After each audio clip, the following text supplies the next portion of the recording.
Coming to you live from the JRE Tobacco Aladino Mobile Studios, it's the Cigar Pulpit.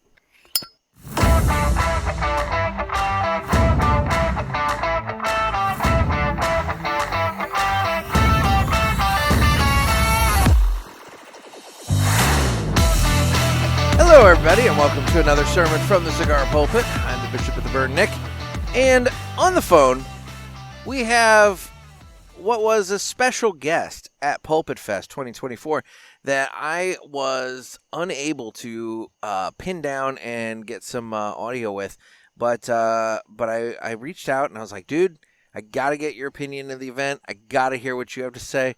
And he was kind enough to give a call this evening so that we can do this. But I'm joined by JRE Pulaski. How you doing, Jerry? Well, how the hell are you, Nick? I'm good. How the hell are you? Well, I'm back in good old Wisconsin here. I flew back this time, as opposed to the Cape Fear style. I flew back. Yeah? And boy, are my arms tired. Oh, my God. Okay. So wait, so you're not on like a TSA no-fly list? No, I was a person of concern, as it were. I bet. But that was more in the flight back, as I did have one too many blackberry brandies. Yeah, no, I can believe that. I did attempt to fly the plane. They frown upon that. They heavily frown upon that. But I did have a wing sticker, which I thought was as good as gold to be a pilot, but turns out not. No, they give those to children. That's what I was told. Yeah. After the fact. Okay. And after I was tased, I will admit. He tased at the airport, huh? It ain't my first time. Tased in general. I built up kind of a tolerance to it. Ain't my first time, ain't my last time. Yeah, I built up quite the tolerance, and I almost consider it foreplay at this point. You're like, if you're gonna get that thing out, you better be prepared to use it. That's right. Okay.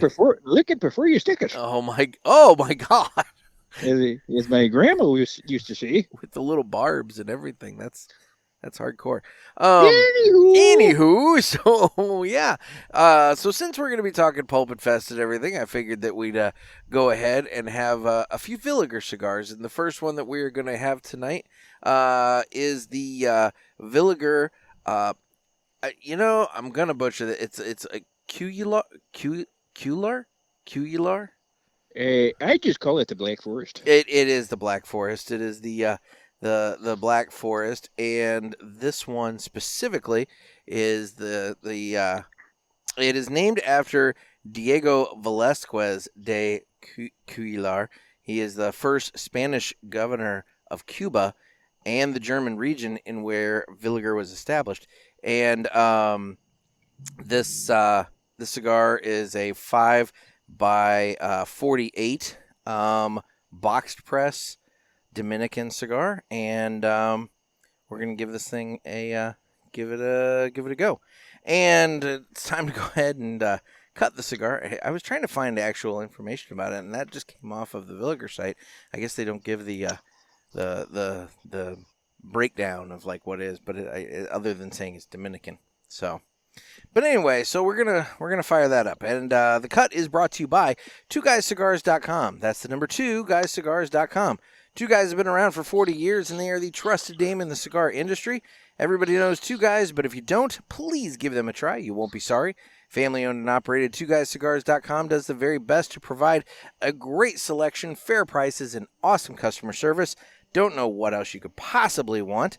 Please go to 2guyscigars.com for your next cigar purchase and tell them that the Cigar Pulpit sent you. That's the number 2guyscigars.com. And with that, it's time to go ahead and cut the cigar. Now you have one of these, Jerry. I do. Let's rewind a little bit here. Guess what? I am lighting my cigar with what? Well, a complimentary Ashen Ale and Cigar Pulpit lighter that I received at PulpitFest. Spiffy. See, that's the thing, Jerry. We got you all set up with some good cigars, some good swag, and everything else at the PulpitFest there. And I tell you what, there were just fine people on both sides there, except for the Vietnamese restaurant, which I condemn totally. You know, I saw you eyeing it up a little bit. I almost had a PTSD moment there, Oh my gosh. but I was able to contain myself, and luckily, just the people that I interacted with on this end of the border was just salt of the earth from the Villiger people on down. Just great, great people. Well, good. I'm so glad that it was a pleasant experience for you. And So, I will say, Nicholas, yeah. this Black Forest cigar here, and this Black Forest is a lot better than the Black Forest experience I had when you deserted me in East St. Louis. I was like, where's this going? Yeah, I would think it would be. It's got a nice It sweetness. smokes a lot smoother. It's got a nice sweetness to the cold draw. I'm sorry, it smokes a lot smoother than what? I don't even know if I want the In answer the to Black Forest in East St. Louis. that. I would bet. Oh my god. Oh my god. Anywho. Mm-hmm. Here, while you and I are lighting this thing up, let's take a oh my god, let's take a moment and do this so that yeah, let's just do this.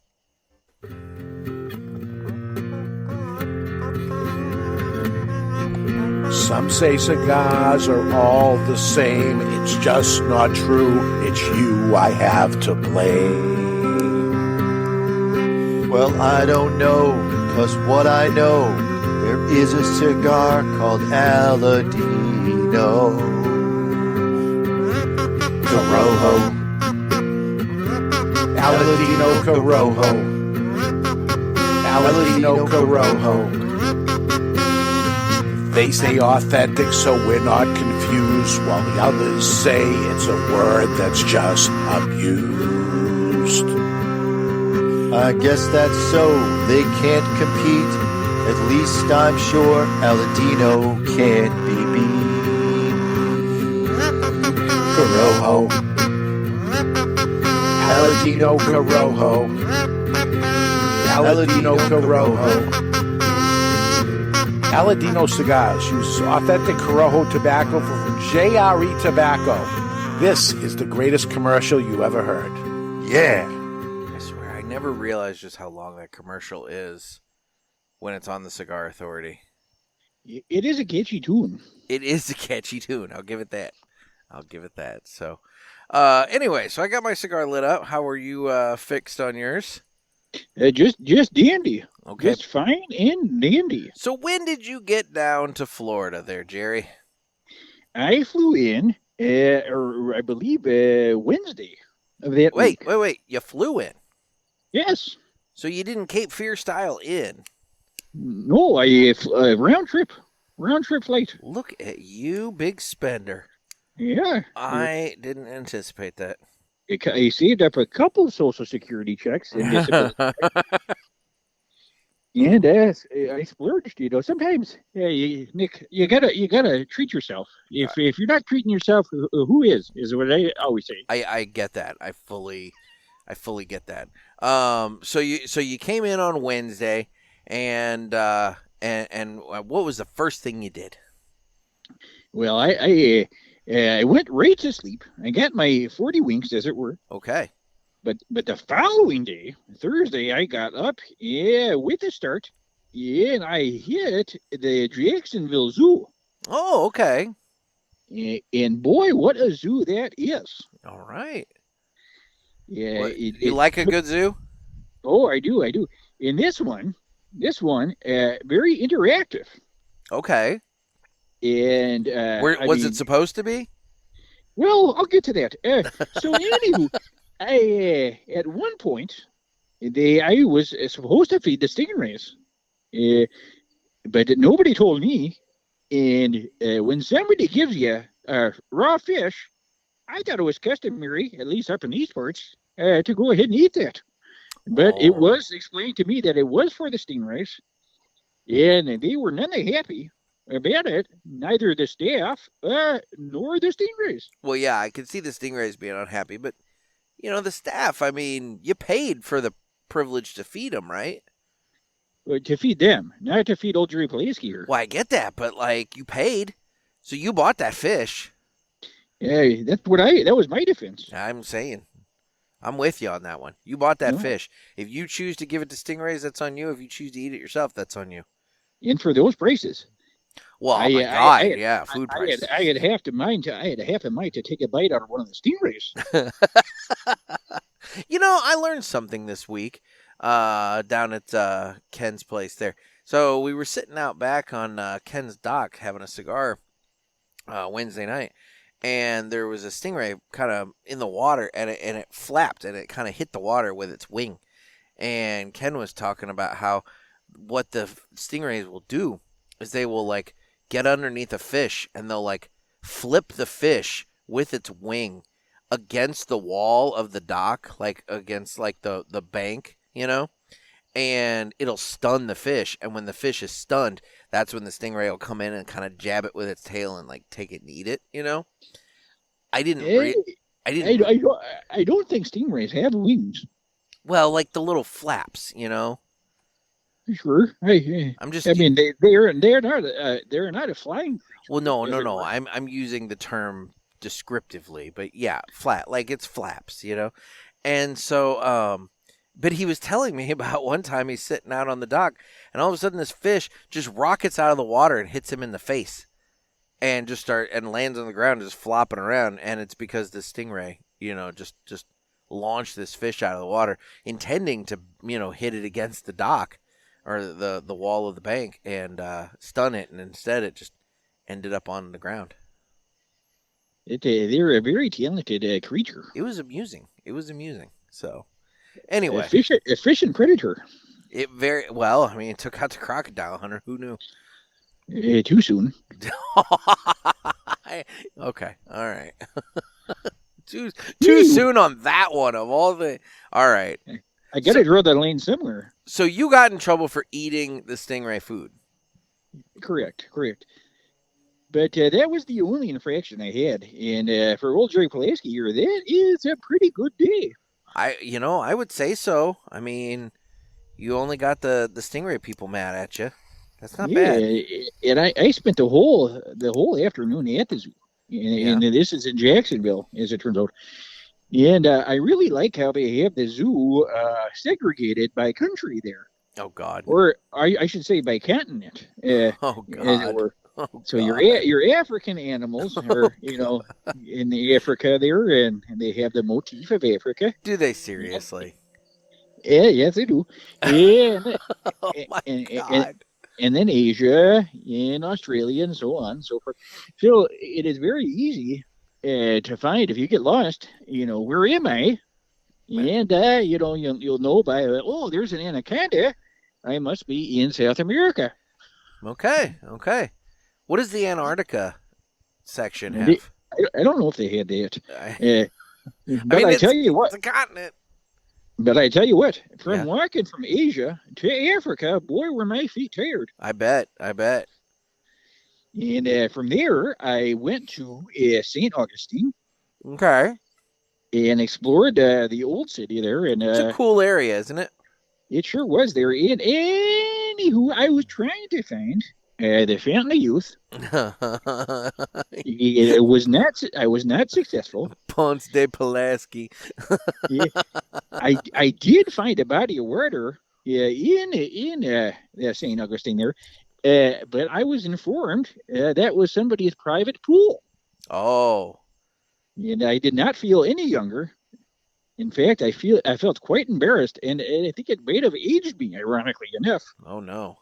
And I should say, I was not dipping my toes as much as another part of my body. Oh no. Because that is what needs the youth. Yeah, no, I'm following what you're putting down. Did you check out any of the cigar shops in St. Augustine? There's 20 of them, all over the place. I did. I did have a Pop C in there, but it was a little bit out of JRE Pulaski's price range there. I get that. But I did go to the gas station, Oh. which was more the cigar shop there. I believe is called the Circle K.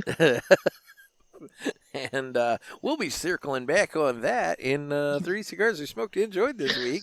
Anywho, and so that took me right up until let's see, that would be Thursday, which would take me right into Friday at the start of PulpitFest there. That would. So yes, now I'll admit, Friday I didn't see you buzzing around, buddy. I saw you all day Saturday, but Friday you were a little elusive. Yeah, I had to make, Jerry Pulaski here doesn't get out much. Court ordered mostly. Yeah. But I had to make the rounds. I had to see some people. I had to, meet some people. I went on they had some blackberry brandy there. Yeah. That some people gifted me there, so I had to enjoy that with them. And so I did eventually stumble in. But I want to say this off the bat there, the PulpitFest started off with a blast. It did. It nearly ended with a bang.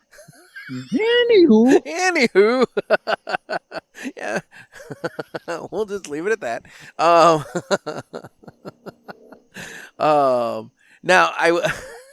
God damn it. I'm glad you had fun that first day. That first day was really nice and chill. Just everybody just kind of relaxing. The fine folks from Villiger provided that 1888 Nicaragua Toro for all of us to smoke. Since, we were going to be smoking the box pressed unreleased version the next morning, they wanted us to try that on Friday night. Correct. And just if I could reiterate again, just Renee in person and Hector, just salt of the earth people. Everybody just so friendly. So welcoming, and that goes to Ken and his whole crew there. Yep. I did appreciate the theme they had going there that you inspired with the kilts, as it were. That I was happy about that. That was on Saturday. I had mentioned that I was going to wear my kilt, and by God, they all came out in their kilts. So, I wasn't the only one. And I still say we need to bring kilts back as a more acceptable fashion choice for men, so that on hot summer days we can be free and breezy as well. Yes, yeah. So yeah, Friday. If I can remember, if I had my ducks in a row there, it was both more chill, personality wise and activity wise, but also weather wise. I do believe. Now, I would say Thursday night was probably the best evening of all the nights that I was in town. That may be true, but I was busy wrestling food away from stingrays at that point. Valid. But yes, Friday night was very nice. Saturday was admittedly, much more muggy than Friday was, but Friday was very nice. And the live music, they had the live music going on there. I mean, I could not understand what they were saying, but it did sound nice. Mm-hmm. It was Latin, I believe. It was. So it sounded nice, but old Jerry Pulaski here does not speak the Spanish, as it were. I get that. I was actually just talking to somebody the other day, and how I need to be looking into, Duolingo or something like that, so that I can increase my Spanish a little bit. Well, they do have the Rosetta Stone. I've heard that. That's a very popular program. And you do a lot of traveling or windshield time, as it were. Yeah, go ahead and, you could be listening to that and, perhaps getting another language under your belt there. I took 2 years of Spanish in high school. I remember very, very little of it, as evidenced by the look on the face of the poor woman at the J.C. Newman factory when I was asking her where the bathroom was, or at least that's what I thought I was asking. In reality, I was asking where the trash can was. Yeah, same difference as far as I'm concerned. I have went to many a bathroom in a trash can. And,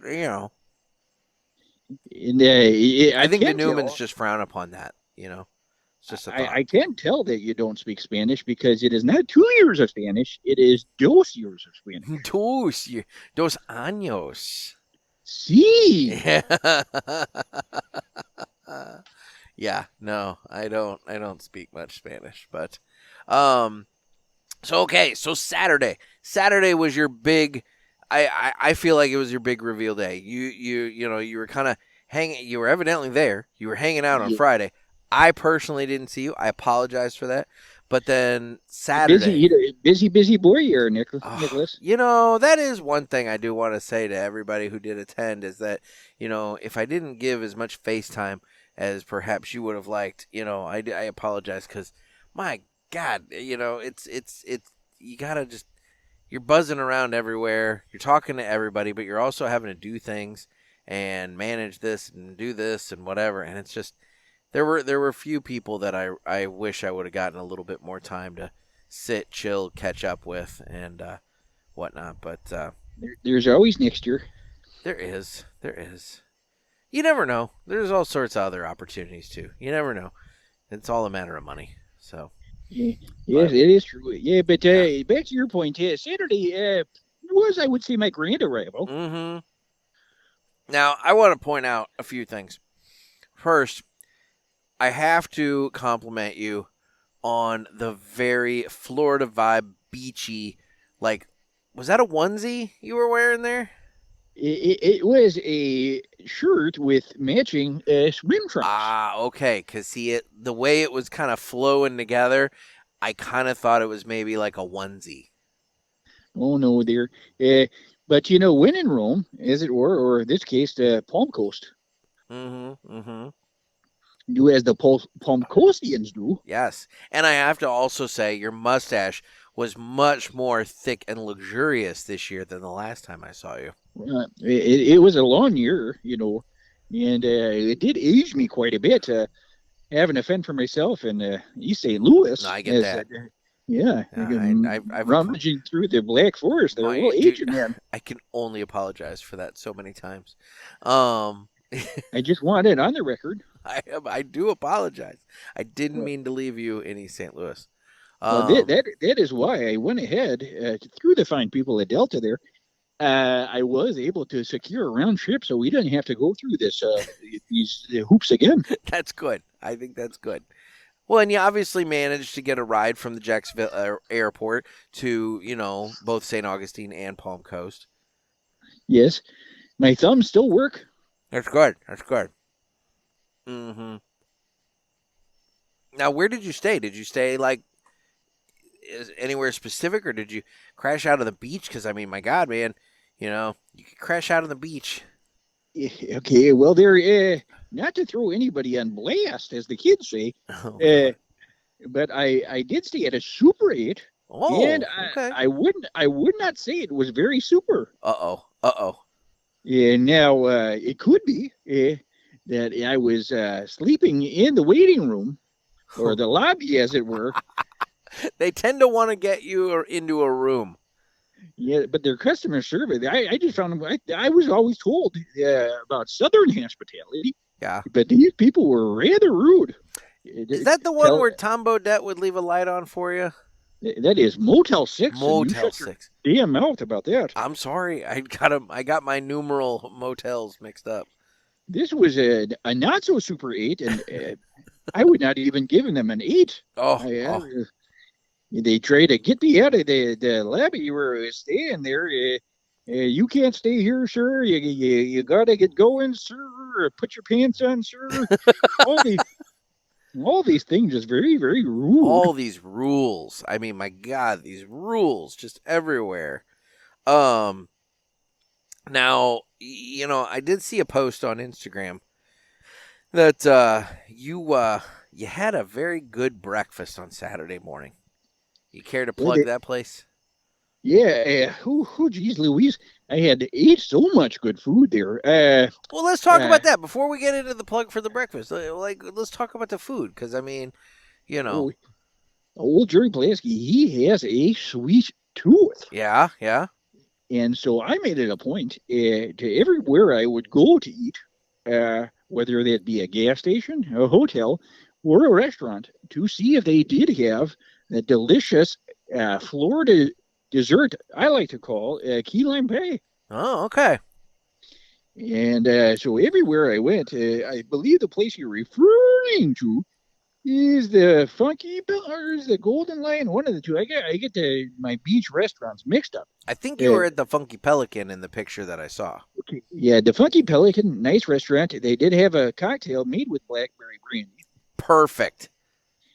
And so I don't know. You know what's so funny about that, actually? You know what's so incredibly funny about that? Is I'm pretty sure when Ken and Trey Mac and I had breakfast there on, what day was that? Friday.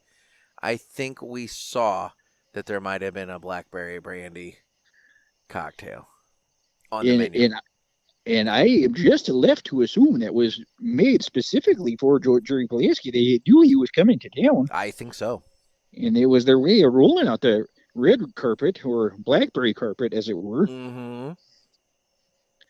And so, yes, I ate there for breakfast, and I got a good old-fashioned lubricated up by the time I got there on Saturday to meet and greet and take place in all the festivities there that the Ash and Ale Lounge had to offer. Now, I will say, you took part in the Long Ash contest. I did. And I took those place. I was going to say, you were in second place, and you were mighty, mighty close. And I want to give you credit for something else. Everybody else was smoking their cigars vertically. Practically from the start, everyone was smoking their cigars vertically. You took a different path and held your cigar horizontally for pretty much the bulk of the time. And you had a hell of a turn going in the ash there. Hell of a curve, but that thing held on for a very, very long time. I will say that I would put it vertically to draw occasionally, but I thought if I had a different strategy than everybody else, would either fail miserably or work in my favor. And I think I was gonna take first place there, but I think my mustache got in the way. Oh no! Yeah, there were, and so down the ash went, and that is too bad because it was a hell of a prize they offered there. Yeah, that was the box of the 1888 Nicaragua Gordos, signed by Mr. Villiger himself. Yeah, and to put salt in the wound, the winner, it was seated right across from old Jerry Pulaski there. He was. You guys were eye to eye as you guys were down to the last two. It was tense. It was like Joey Chestnut against Kobayashi. You know, and I think personally, we should petition to add Long Ash competition to the Olympic Games instead of the breakdancing. I think the breakdancing, that was a miserable failure. Obviously, they're getting rid of it. I think we need to add the Long Ash, because that was exciting. People were really into that and cheering and going nuts.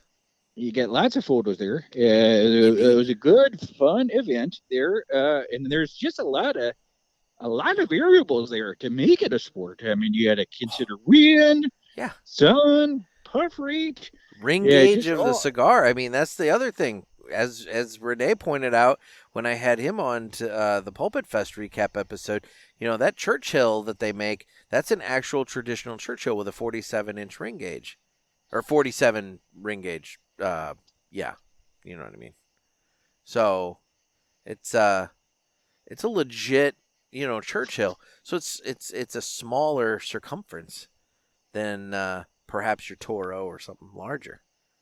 I mean, if I'd have given you guys a Gordo, that would have been too easy. Yeah, it was a fun contest, and I do support the Olympic qualifier because I tell you what, if Jerry Pulaski is anything, he is an Olympic athlete. Oh, really? Yes. So given the current state of the Olympics, is there a sport that you think that you would excel at? Yeah, Long Ash, as it were. Well, yeah. And fighting stingrays, apparently. Fighting stingrays. Oh, so you did well against the stingrays. I won. Yeah. Okay. I mean, these weren't winged stingrays like you have encountered, apparently. There. But yeah, I did that. I am also, if they could make it in Olympic sport, they're avoiding tasers. I'm very good at that. Yeah, evidently. Yeah, they were riding undercarriage of cars. Okay. And of course, obviously, the drinking of the blackberry brandy. You know what I'm thinking here? I'm thinking that we need to have the JRE Pulaski Olympics at some point. Because, like, some of these just, I mean, this is like an intense thing here. You got to run the gauntlet. Avoid the tasers, ride on the It's not for everybody. But I tell you what, there, if I can talk to my good friend John Quimby there, and if I am allowed, I say maybe we could put this into PulpitFest 2025. My God. You know? Now, there would be an interesting thing, a long ash contest, but in between every, like, when you stop puffing and you're just holding the cigar, you have to take a shot of blackberry brandy.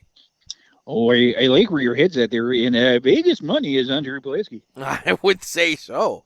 But, you know, we could do, like, the little baby shot glasses so that we don't, like, poison people. But, like, yeah, that's the thing. We could add a little extra to it, you know, make it to where if you don't want to do the brandy, you're just in the regular contest. But maybe there's the amped up super JRE Pulaski version. Well, not to get ahead of ourselves, but we already had enough puking at. That's true. Maybe we don't want to encourage, you know, shots of blackberry brandy every like 2 minutes. So okay, so you did that. You know, what was your favorite part? What, you know, looking back, talking about PulpitFest, you know, like, what was your favorite part? Well, I tell you what, there, just, you know, meeting all these people and just the area down there in Palm Coast is very beautiful, the European village. And I tell you what, there, never been to that part of Florida, but I have never felt more welcomed once I got to the Ash and Ale Lounge there. I tell you what, they were a lot more hospitable than the people of it. Super 8, not so Super 8.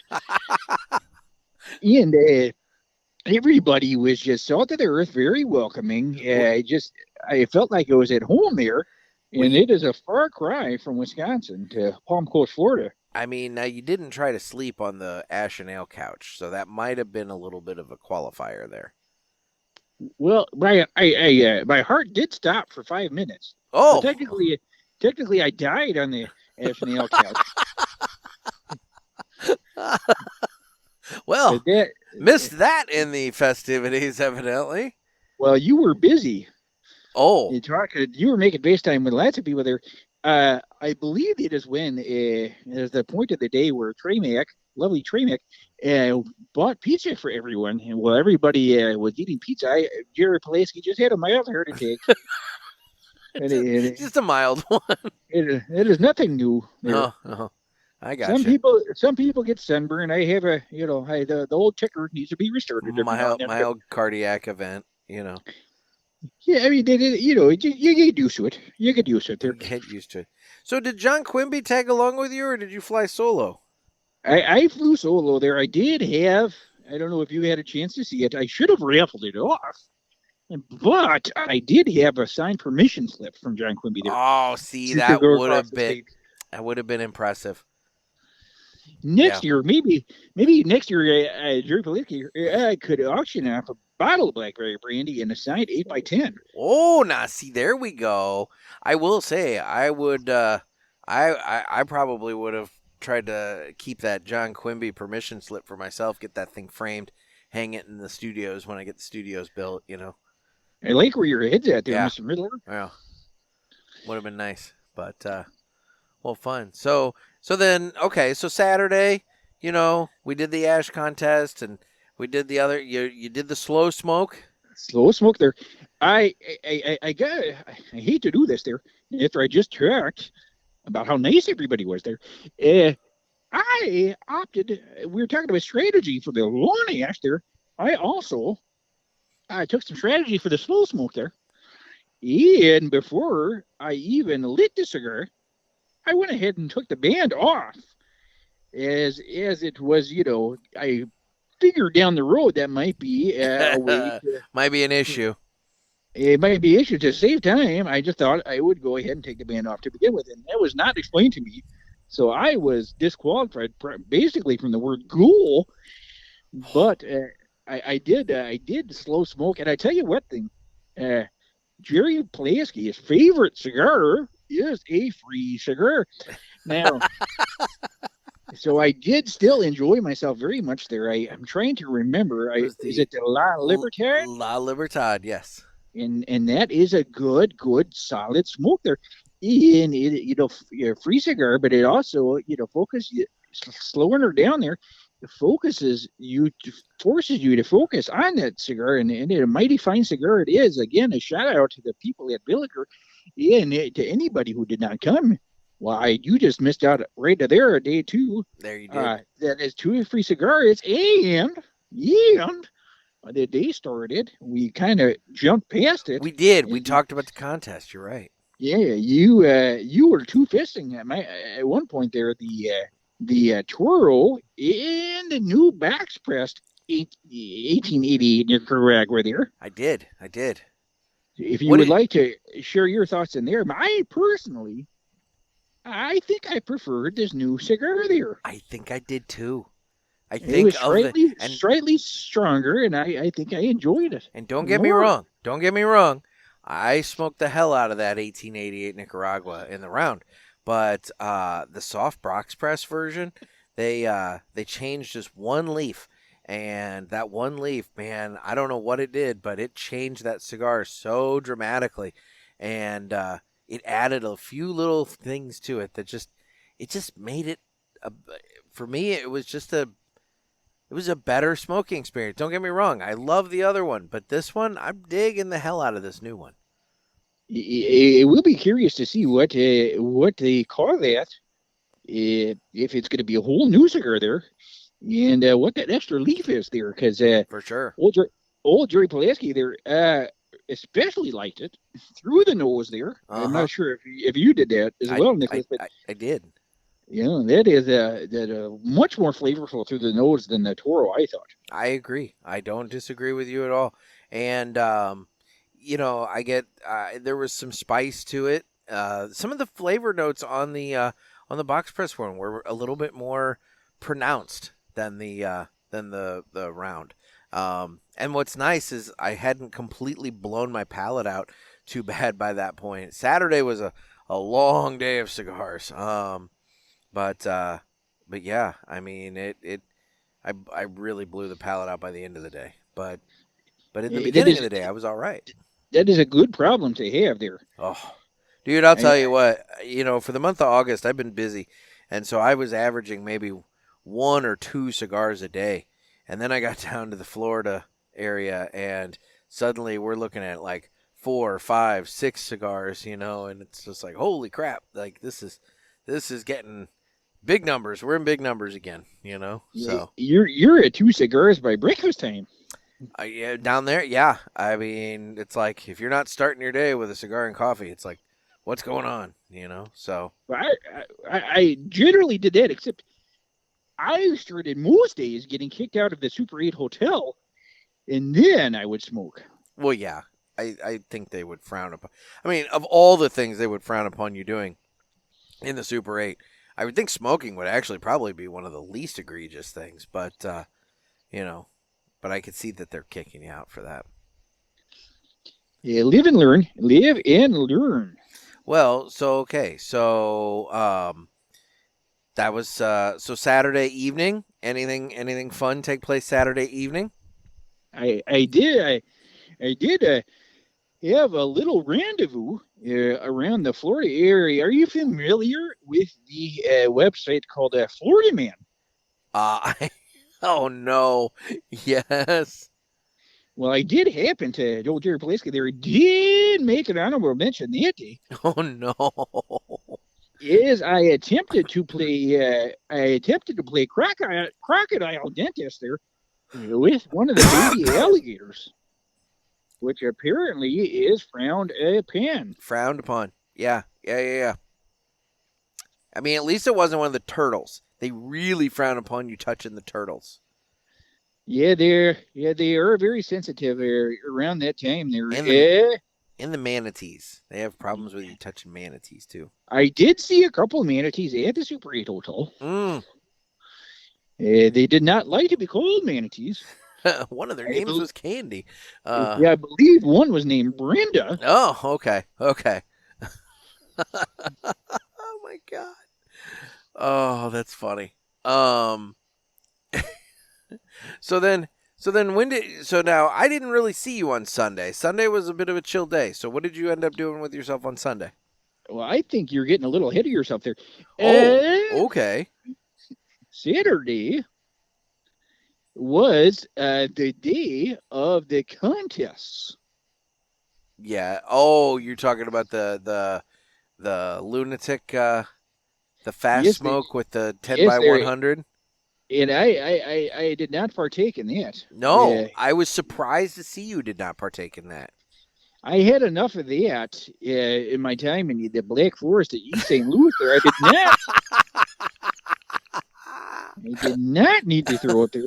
And at that time, I had a belly full of blackberry brandy, which I was not about to throw up here Yeah, no. because I just don't know when I would stop. Yeah, no, we don't. We do not need you losing it with a 10 by 100 cigar. But you got to watch everybody else do it. Yeah, there. But what exactly how I thought it would there? Not well. Yeah, Maybe I kind of you might assumed that somebody you was might want to cross that one off. The next PulpitFest there. Yeah, I'm thinking that one. I don't know. I mean, I know that Justin, the gentleman who did end up losing his lunch during that contest, he wants to try again. I personally feel like it's a bad idea, but And there were only a few partakers.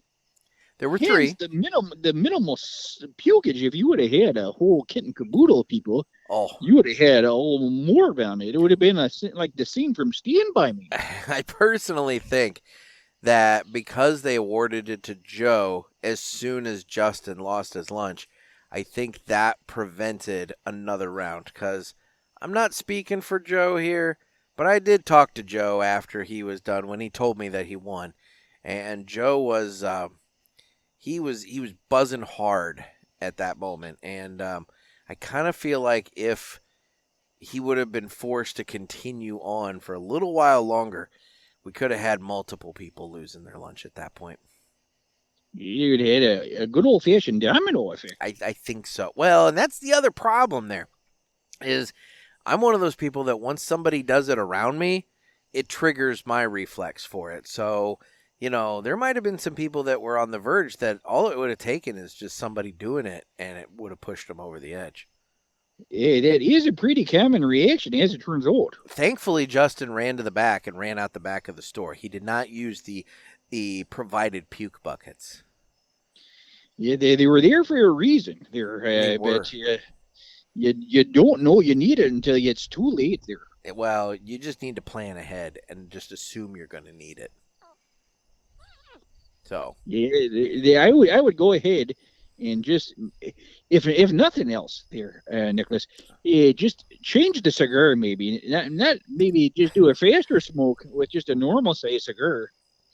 Well, as to not get a nicotine overload. See, here's the thing. That's actually the second cigar that was discussed. The first cigar that we originally discussed was going to be the Woody from Oscar Valadares, which is, I think, like a yardstick long or some shit. I mean, it's insane. I don't think it's quite that long. It's ridiculously long. That is obnoxious. But we were able to procure the lunatics at a better price, and so we opted to go for that instead. And I will say, perhaps the reason to stick around on Saturday is when the raffle for all the great fabulous prizes there that you and the people at Ash and Ale and everybody put together. Indeed. There were some great prizes given away. I'm very happy for Hank, who's going to Nicaragua, and Justin, who's going to Honduras, and then compliments of Villiger and Aladino respectively. But then we had the humidor that was raffled off. We had two humidors because Aladino provided a humidor that was raffled off. And then there was that 8x10 of Pinky that was raffled off that Ricky, ended up getting. And Trent got the Larry the Mute Reads the Bible CD, audio CD, so. Tons of great prizes. Lots of prizes. I did enter quite a few of them. Jerry Pulaski here is not meant with much luck, as it turns out. And if it wasn't for bad luck, I'd have no luck at all, as it turns out. I believe you were only one away on the Honduran trip. I was, and I did have a good fortune of finally meeting that Tremac feller. Yes.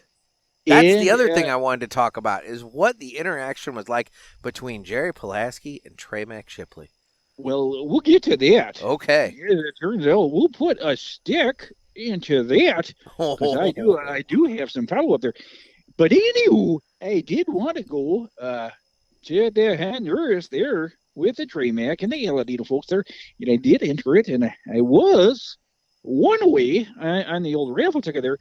But as it turns out, I was reminded by my court-appointed guardian there, John Quimby, that it would have been for naught, as old Jerry Pulaski there is not allowed to leave the country due to passport concerns. I was kind of wondering that, is that, it's one thing for you to go to Florida. It's kind of a whole nother thing for you to go to a foreign country.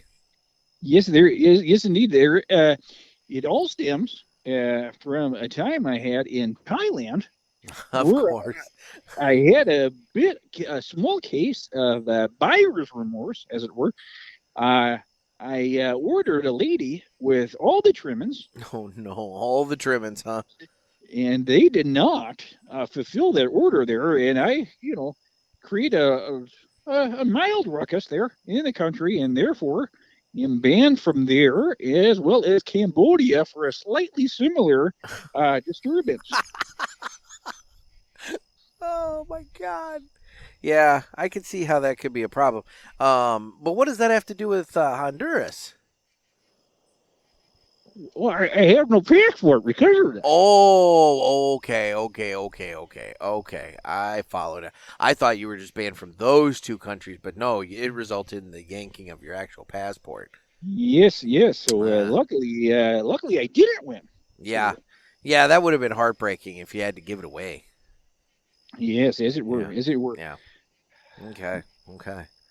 Well, so then Sunday, what was your Sunday like? Sunday was pretty mild there. I did stop by the Ashen Ale Lounge in the morning just to say goodbye to all the fine people there that I met there, particularly Tremac there. And he did request, and Jerry Pulaski did oblige, I shaved / donated my mustache to Tremac. Yeah, and he was going to use it as a hairpiece, I believe. There was talks of that, or a keepsake, or just a good old-fashioned souvenir, if nothing else. There you go. For a good luck charm around his rearview mirror for all his travels. All his sale events, there it's a, instead of a rabbit's foot, you could have a Pulaski mustache there, which mustache. So but he was more than receptive. He was quite demanding, actually, that I do it there.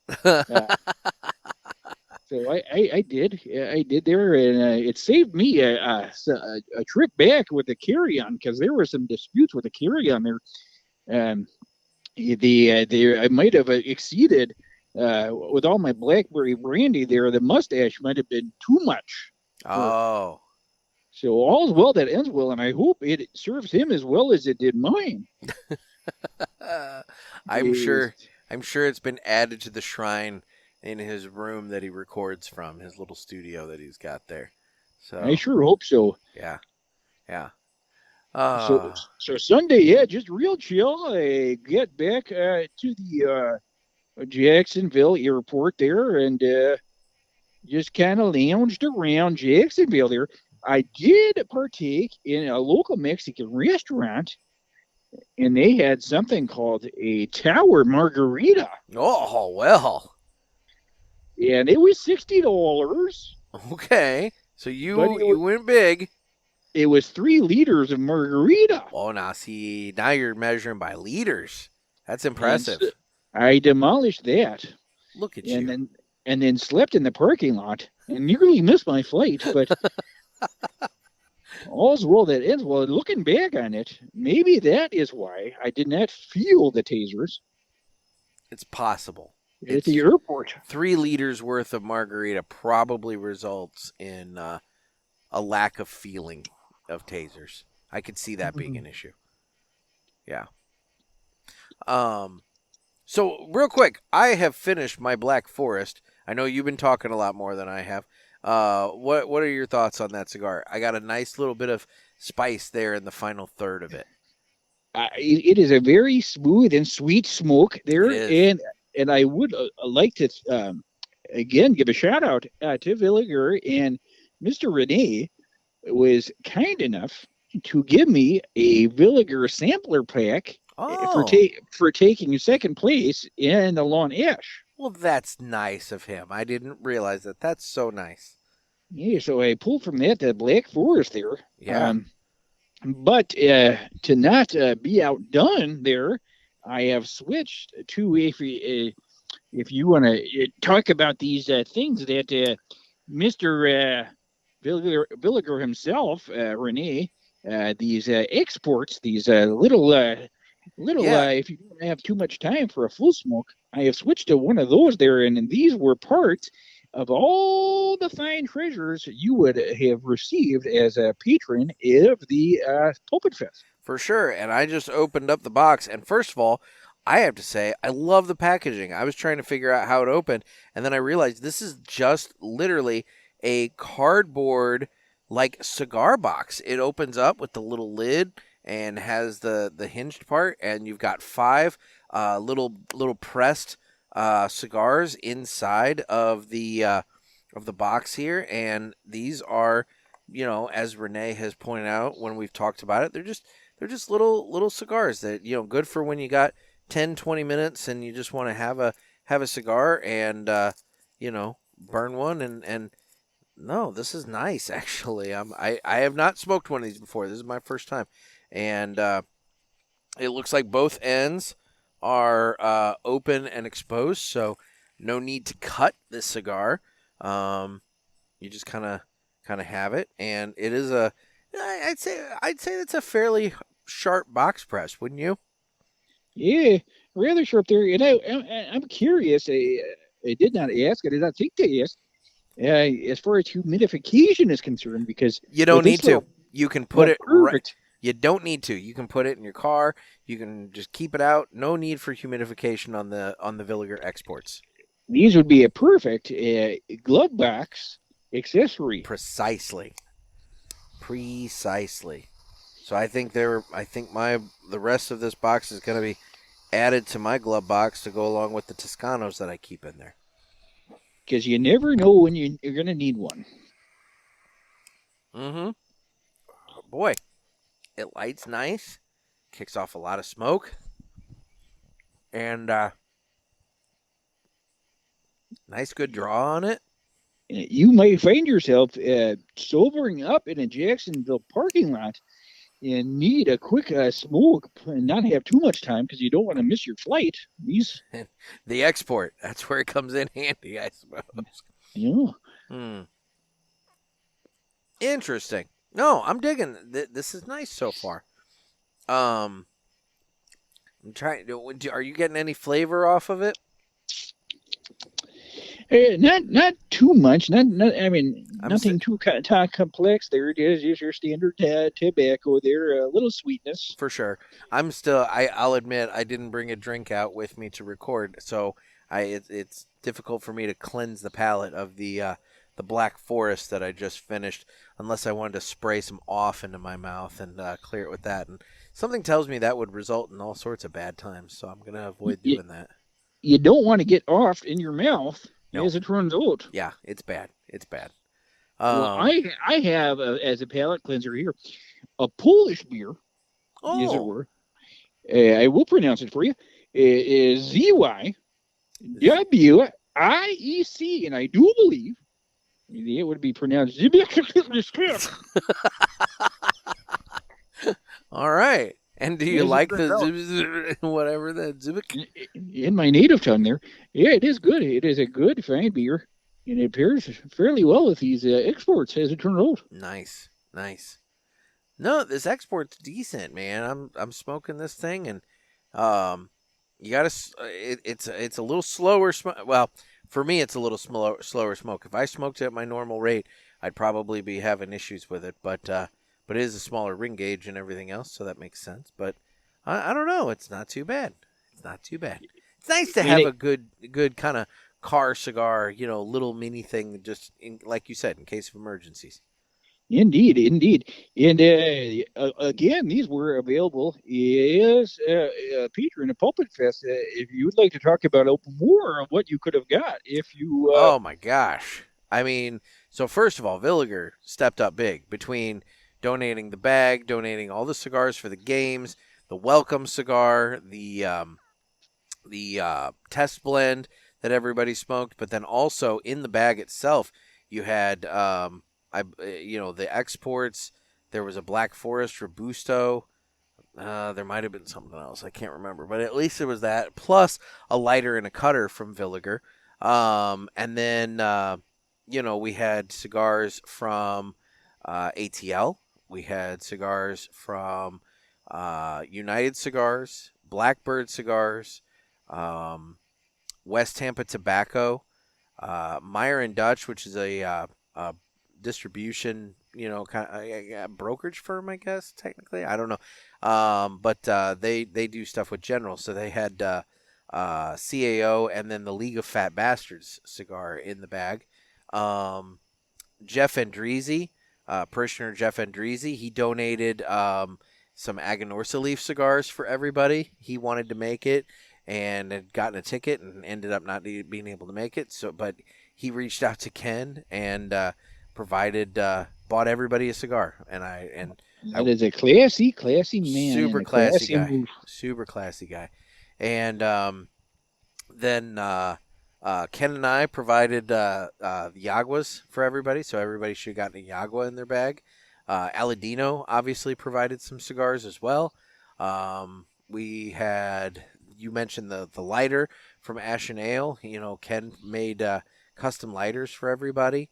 So it was a great swag bag. Leaf by Oscar. There were some Oscar cigars in there as well. It's hard to remember off the top of my head, but it was a great swag bag.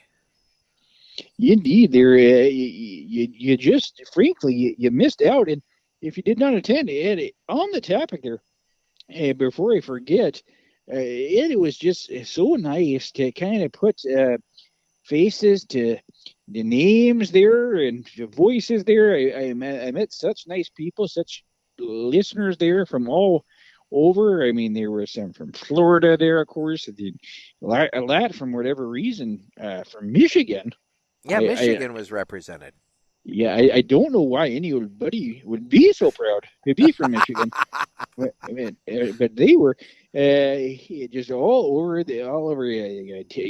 Tennessee, of course, Georgia, of course, and just a whole wide range of people, and just all came and for the camaraderie and the fellowship. It was just a truly remarkable experience, and if you were not able to attend, I would just get your ducks in a row for next year. For sure.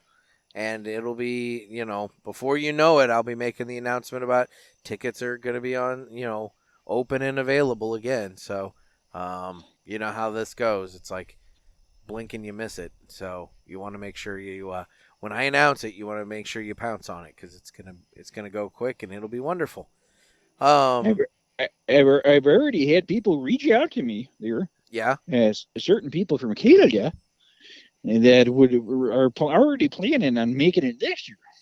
Yeah, well, if it's the same person from Canada that you're that I'm thinking of, by God, we're gonna have to give him crap for not making it this year. It is a jaunt there, but It is. It is.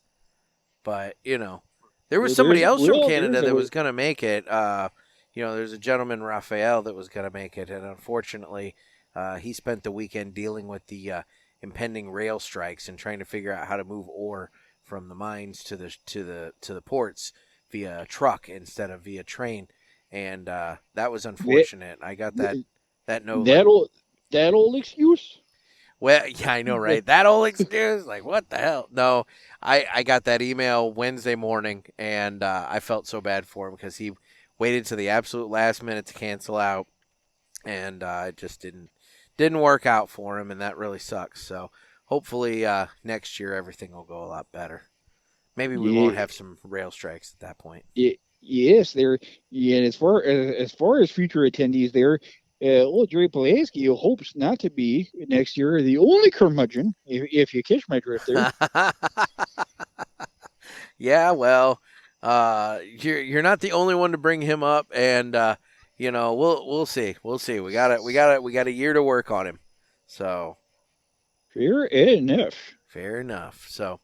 Well, now that we've talked about PulpitFest, and Jerry, again, thank you so much for taking the opportunity to come out and hang out. It was always good to see you. Oh, well, you can't see me there. But I don't mean now. I meant at the event. It was good to see you at PulpitFest. It was my pleasure. My pleasure. Yeah. But now let's go ahead and do this. It's time to fly high with Blackbird Cigars. Blackbird Cigars offers you remarkable quality using the most delicate and finest tobacco to always ensure that you're receiving unsurpassed cigars. Blackbird Cigars strives to give you undoubted repeating flavor for every cigar you smoke and impressive quality so that you can always expect greatness. Check out their website for a full list of stores carrying Blackbird Cigars and give them a test flight. Blackbird Cigars, can't clip our wings. All right, now this one I picked out especially for you. This seemed like something that you might. This seemed like something you might be interested in. So, back in 1965, a high school student named Randy Gardner, under the supervision of Stanford University researchers, set a record that has not been touched to this day for multiple reasons. He stayed awake without the aid of stimulants for just over 11 straight days. Despite somehow managing to best one of the researchers in a pinball competition on day 10, the physical and mental consequences for Randy were pretty severe, including trouble speaking and with coordination by day 3 and hallucinations and paranoia by day 5.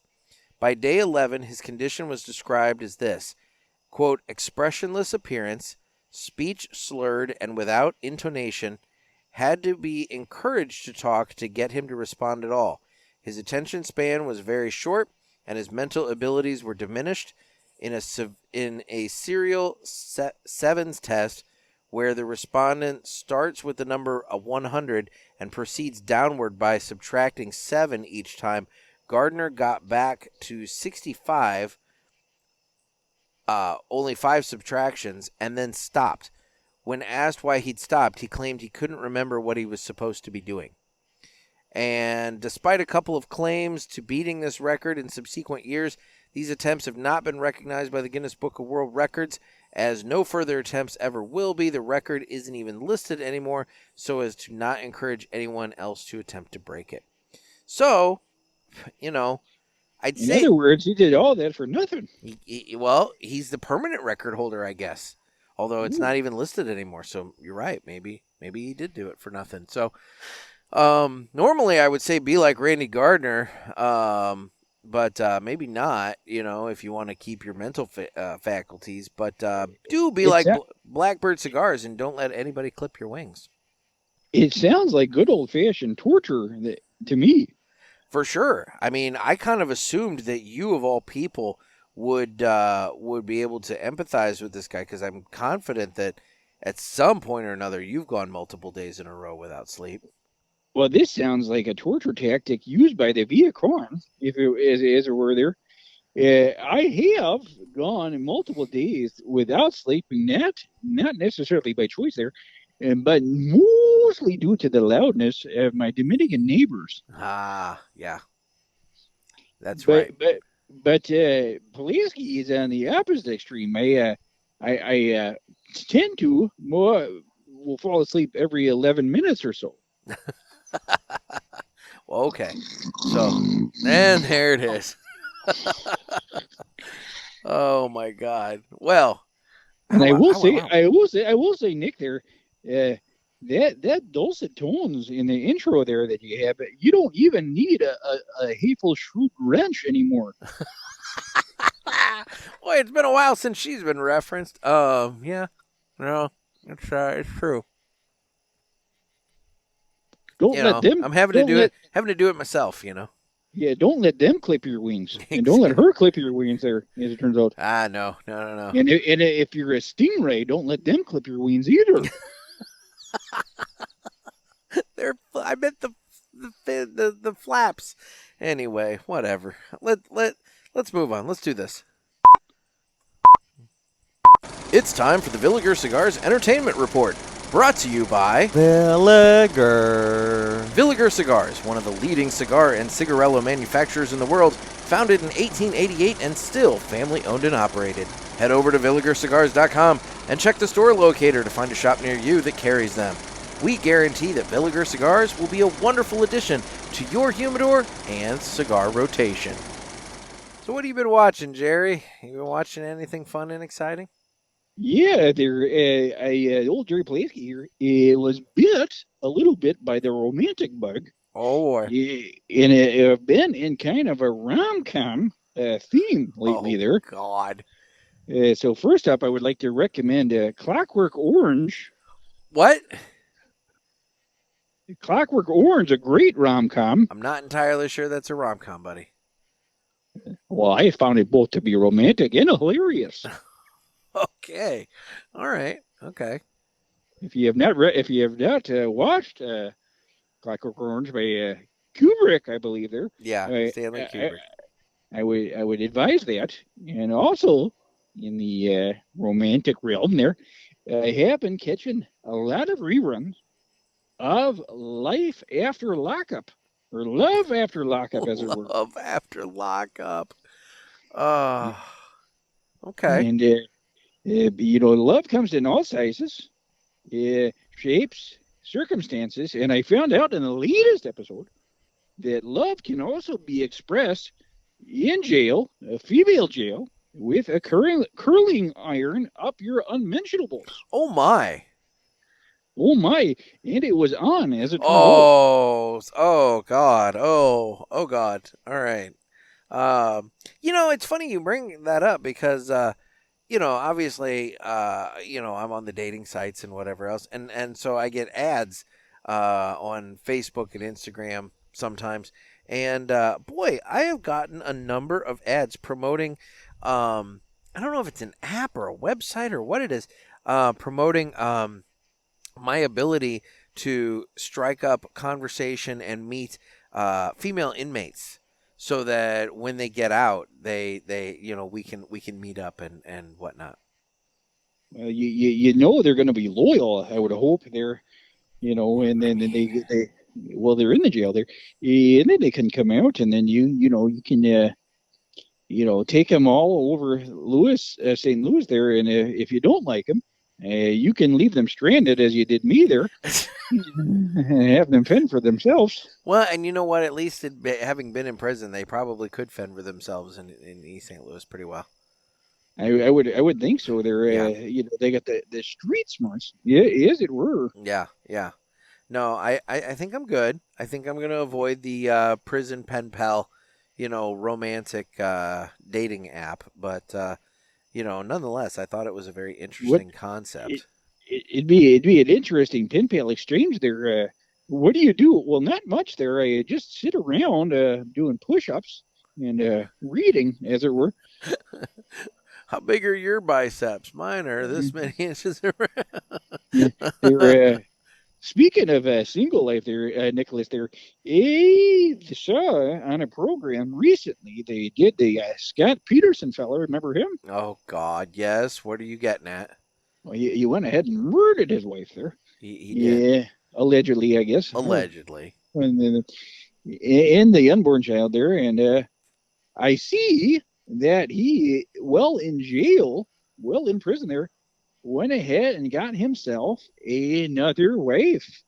Well in jail there. And I was just thinking there, the thought occurred to me, imagine you're a single guy watching this program, and here Scott Peterson went ahead and is able to get hitched. That just got to be a blow to the old fashioned ego. But if you want to go down his path, I understand you have an ex-wife. I'm not killing my ex-wife. I'm good. I didn't say that. I was gonna say, well, there's an implication there. I just if anybody said it, is the Zimmer beer. Okay. I'm just putting out there. At no point do I have any interest or yeah. Anyway, we're gonna move on from that because I don't. For the record, you don't.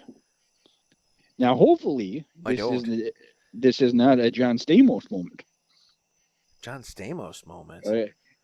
I went ahead and confused my old actors there. What I meant to say was Bob Saget. Oh, Bob Saget. Yeah, dear God, please don't let this be a Bob Saget moment. I'm gonna have to start making sure I have very, very clear and notable alibis for quite a while here. Because if something happens, I mean, let's be real. The ex-husband is probably going to be on the short list of suspects right off the bat. So especially if he was recorded about plotting such a horrible. See, I'm not plotting anything. I'm actually saying that I have no interest. And I mean, anywho, we're gonna move on. What have you been watching? You know, I watched the first episode of Hard Knocks about the Chicago Bears, and I gotta say this. You know, for those listeners in Chicago that are all super excited, I guess you're excited. I don't know if you're excited or not, but you know, I hope this new quarterback is good for you, as the show is alluding that everybody thinks he's going to be. But my God, you know, it's what I kind of, with that team, man, you got to take a, you know, let's see how this plays out kind of mentality, because at any given point that could go wrong. And but I like that show. I like that documentary kind of behind the scenes of training camp kind of thing. You know, even if it's a kind of shitty team, you know, it's interesting to watch. They should do one on the Packers. They should. Because, ever since Rodgers decided to leave town, you know. Although I guess the Packers were kind of struggling even with Rodgers there at the end, right? They should do a documentary, a Hard Knock documentary, on all the hallucinogenics he took. Oh, really? What do they call that? Allegedly? The Costa Rican drug, what do they call that? Their Nawasaki? Is this allegedly? I don't want Aaron Rodgers deciding to sue me. I don't think he's a listener. Well, probably not, but you never know. All it takes is one person to tell him. Hey, my lips are sealed. Okay. I mean, you know, he was my quarterback when I did fantasy football for a number of years, and he got me very far. In fact, he got me the championship the very first year that we did it. So that was good. So I have no beef with Aaron Rodgers. For the record. Mm-hmm. No ill will, as it turns out. No. Yeah, no. Otherwise, I had my son this weekend, so it was the typical menu of Storybots and Thomas the Tank Engine on the TV quite a bit. And does he have a favorite train? You know, he likes Percy, the little green train that brings the mail. Fair enough. Yeah. And there's Toby, the kind of boxy looking train. Who is the cheeky one? Is what I would like. Oh, the cheeky one is Thomas. Thomas is the cheeky one. Thomas is the cheeky one. Thomas is the cheeky one. Yeah. Did you? You know, and I don't. I'm not gonna get into this. Never mind. I'm gonna leave that one alone. For another show. Yeah. I'm gonna leave that one alone. But anyway, yeah, that's basically what I did see that Bad Friends, that podcast. Who did they have on very recently? that I was very interested. They had Matt Rife on, which I don't really care so much about Matt Rife, but who the hell? Oh, they had Bill Burr. Well, there's a cigar smoker for you. Right? I was gonna say I'm looking forward to listening to the Bad Friends episode with Bill Burr, because something tells me that's gonna be really funny. There's a guest you should try to get. Yeah, because I can totally nab that. I mean, hell, how long did it take for the Cigar Authority to pull that down? And how many hoops did they have to jump through for that? That's fair. I just don't want Bill Burr to be on his deathbed wishing he was on here. This is the only thing. You're pulling a Bob Saget on Bill Burr. Yeah, he didn't see it. Oh, you just totally said it. I don't want Bill Burr to be on his deathbed. I hope he lives a long. I hope he has a very long life. Oh, see, this is a throwback that I don't know if all my current listeners even know, but some of them are definitely sitting back going like, "Oh shit, they're gonna start, cursing." Well, you do have a catalog available for download. I do. It's all there. God bless. Okay. Yeah. So let's.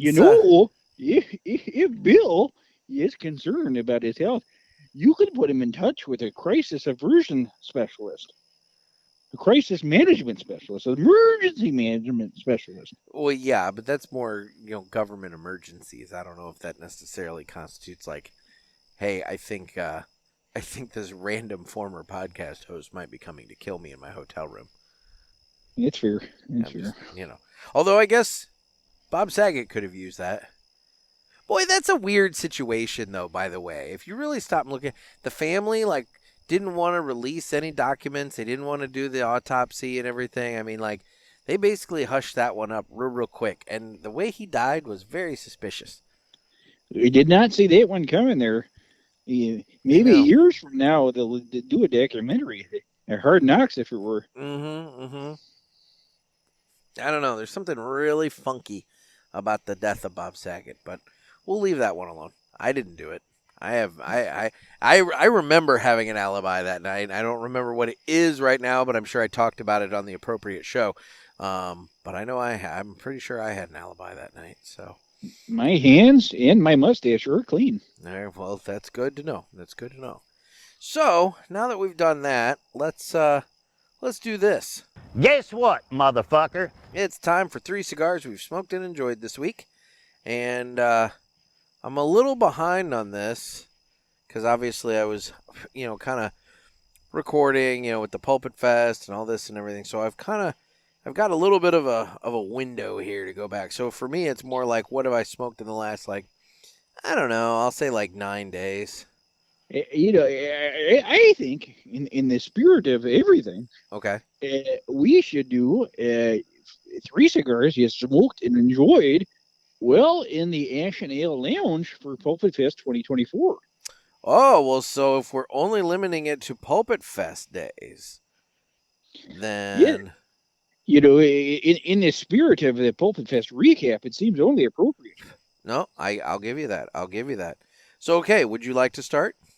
Yeah, sure. There, I smoked a lot of Villiger. I smoked a lot of Aladino. To narrow it down to 3, I'll start with the first day I got there with the 1888 Nicaragua Toro. Fine cigar from the fine people at Villiger. Fine cigar. Very good cigar. I do enjoy that cigar quite a bit. Now, my first one, looking back at my list here, I'm going to go with the Villiger TAA exclusive 2023. Ken had those in the humidor, and that was the first cigar that I fired up on Friday. And at the time, Hector and Trey Mac were setting up the displays of everything and whatnot in the shop. Ken was getting the shop ready for open. And I just kind of was like, I'm in the way. I'm just going to grab a cigar, sit on the couch, and enjoy myself.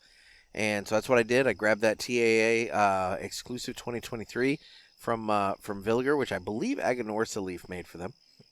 And I was maybe a third into that cigar, and who comes walking in the door but Renee? And at that point, Renee, he said, when he walks in, says hi to everybody, sat down with me, and he's like, I need to find a bathroom, I need a cigar, and I need a beer. And it's like, we can handle that. Bathroom's that way. The other two, we'll take care of. And so, that's how that went down. And then he and I ended up moving out to the front patio portion and just sitting out outside and enjoying the nice day on Friday a little bit while everybody was busy, kind of doing stuff inside and taking care of, customers that rolled in. So that was my first one, was that TAA 2023 Villiger exclusive. For my second cigar there, I would like to go ahead and highlight this one for whatever reason. This has always avoided my grasp. I don't know if I overlooked it or availability, but I never seem to nail down a Aladino Sumatra until Saturday, and what a fine smoke that is. Yeah, Ken was one of the only places that still had, well, Tramac brought them, so Ken at that point was one of the only places that still had those. And that was definitely, that was the limited, was that the PCA limited edition cigar from last year? I feel like it was. And great smoke. But no, you don't find those around in the wild too often anymore. Oh, there was a good lawn smoke too there. I must have had that. Good gravy Marie. I probably 2 hours on that. Good gravy Marie. Well, wow, 2 hours. That's impressive. That's good. My second one that I smoked that I want to highlight is that box pressed 1888 Nicaragua, the test blend. It was really impressive. I enjoyed it. I found as I was, smoking both the round and the box pressed at the same time that I would have to concentrate on the round periodically, because when I compared the two, I was just subconsciously or unconsciously, I guess, smoking the box press one more frequently and smoking it down further than the round one, which told me I obviously liked it better.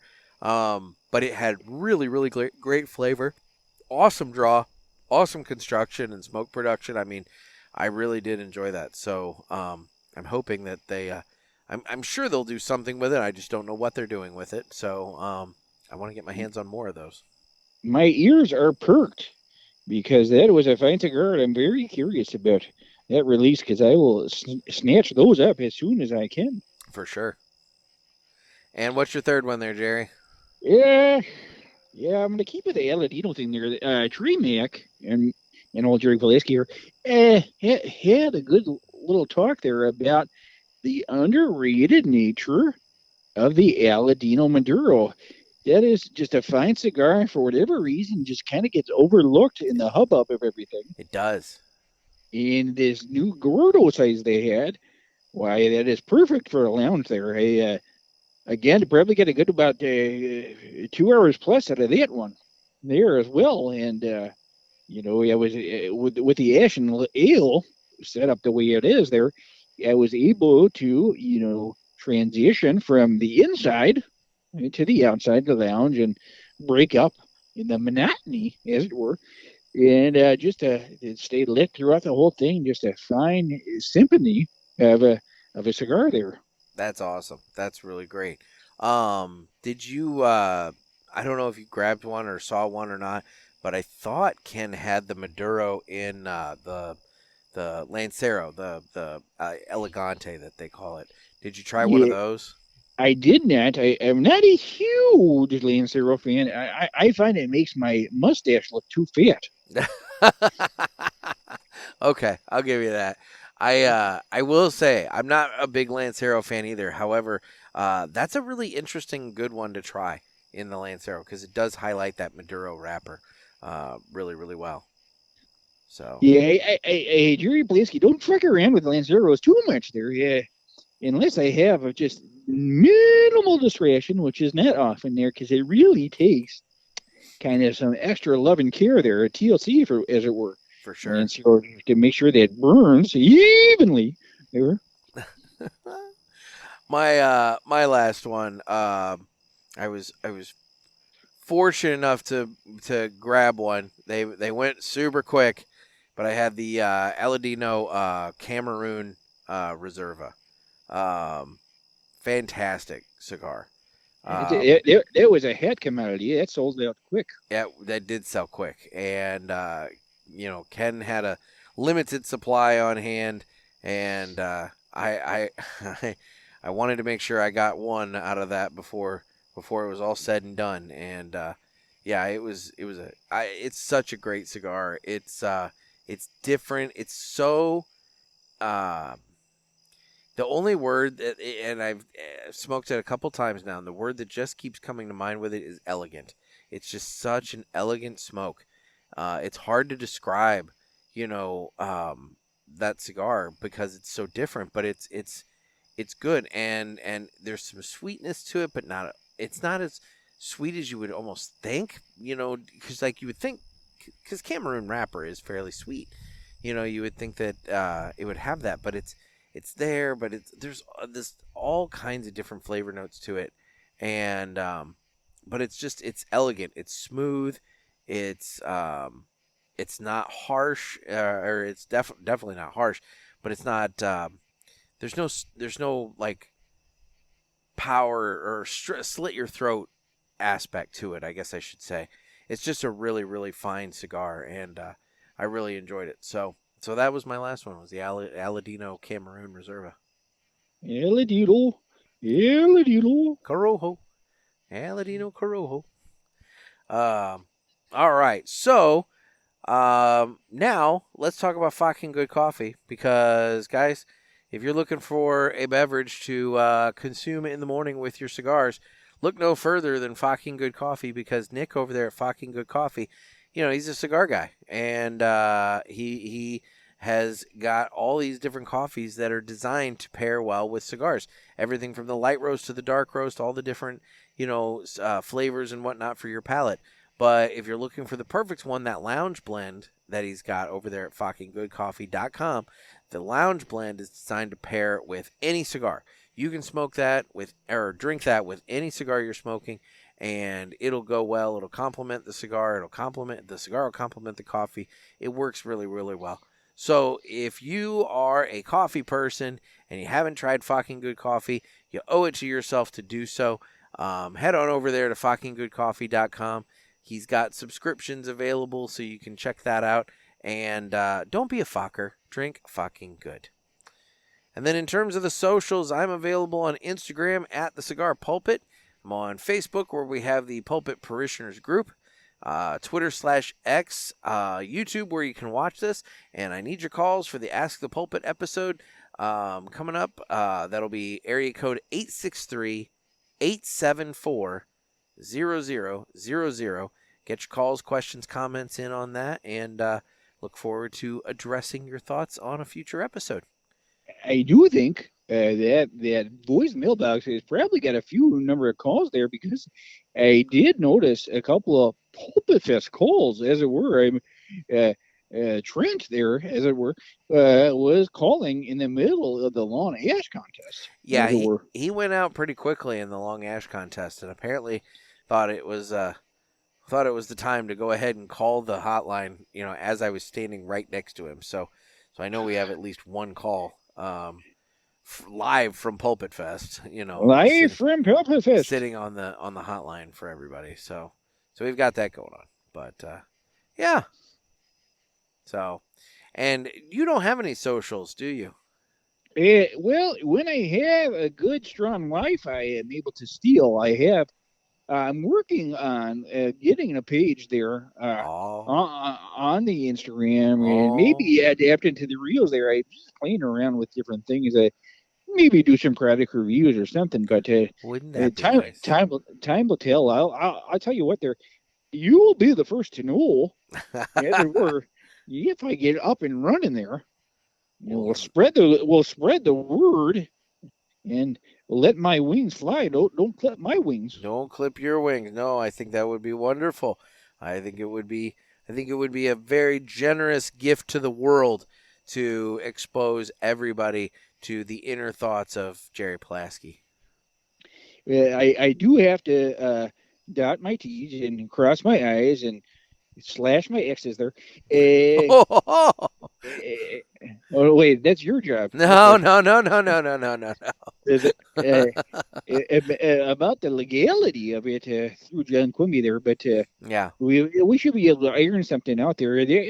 For nothing else, I need something to do up here in these cold winters, and watching people change is one thing, and sneaking into their crawl space is another. But the days are still long. I would say you can only do that for so long.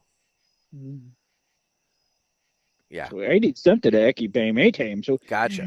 So time will tell. Okay. All right. Well, we'll be waiting with bated breath for that. Well, Jerry, final thoughts on the Black Forest, final thoughts on the export, and final thoughts on PulpitFest. All right. Well, just thumbs up all around to all three there. Just unique and delicious in each and every way for every one of these events. I have thoroughly enjoyed both cigars tonight. The export is going to be a wonderful addition to my glove box so that I have some cigars on hand for emergencies. It's a pack of 5, and it's smoked really well. And I probably got, I don't know exactly when I fired that thing up. We can go back to the tape and see, but I got quite a bit of time out of it. It smoked surprisingly slow. I think you could probably burn through it really quick if you wanted to, but you could also take your time with it. I am currently sans car. I will keep a box of these in one of my spare flannel shirts. There you go. Perfect. Well, there we go. Well, Jerry, thank you so much for taking time out of your evening. I really do appreciate it.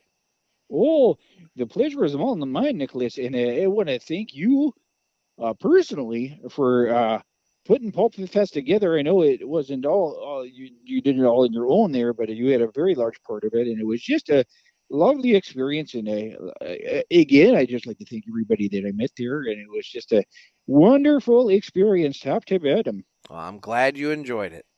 Well, guys, this has been another sermon from the Cigar Pulpit. I'm Nick. JRE Pulaski here. And everybody stay safe and stay smoky.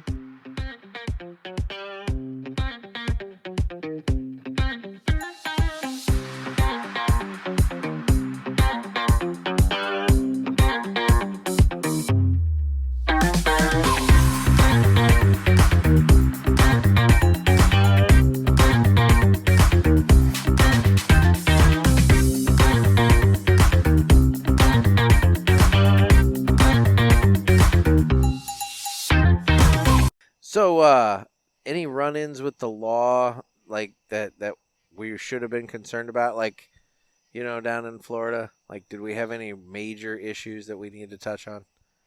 I think we are free and clear. Thank God. But I will. I was thinking. I came up off the top of my head there. A couple. I have it narrowed down to 3. Possible PulpitFest 2025 locations. Okay. I got Detroit, Michigan. Okay. East St. Louis. Oh, God. And Buffalo, New York. Buffalo, New York?